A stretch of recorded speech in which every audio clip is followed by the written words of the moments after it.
Merit list ప్రకటించకుండా ఎంపిక చేసే కుట్ర, ఎంపికైన అభ్యర్థుల ఫోన్లకు నేరుగా మెసేజ్ పంపుతామన్నపై అనుమానాలు, తమకు కావాల్సిన వాళ్ళకి పోస్టులు ఇచ్చేందుకు అడ్డదారులు, టెట్ మార్కులు సరిగా నమోదు చేయలేదంటే అభ్యర్థులపై నెప, పూర్తి డేటా ఉన్నా సరిచేయకుండానే డిఎస్సి మార్కులు విడుదల, తుదికీలో తప్పులు సరిచేయకుండా అభ్యర్థులకి అన్యాయం, ఇప్పుడు మెరిట్లో ఎవరున్నారో చెప్పకుండా నియామకాలకు రంగం సిద్ధం, ఎక్స్ సర్వీస్ మెన్ కోటా తొలగింపై న్యాయ పోరాటానికి అభ్యర్థుల సన్నాహాలు, ముసురుకుంటున్న వివాదాలు, 3.36 లక్షల మంది జీవితాలతో కూటమి సర్కారు చెలగాటం, ప్రభుత్వ పెద్దల తప్పిదాలకు నిన్న విద్యార్థులు నేడు ఉద్యోగార్థులు బలి. ఇది చాలా స్ట్రాటజిక్ పని.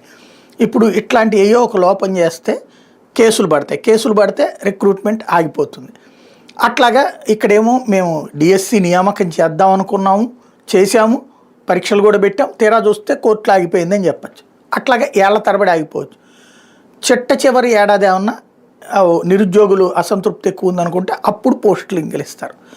ప్రభుత్వం మీద భారం పడకుండా ఇది ఒక తెలివైన ఎత్తుగడ, చాలా ఏళ్లుగా నడుస్తున్నటువంటిది. ఇకపోతే ఉద్యోగుల వెతలు, సిఎస్ కబుర్లు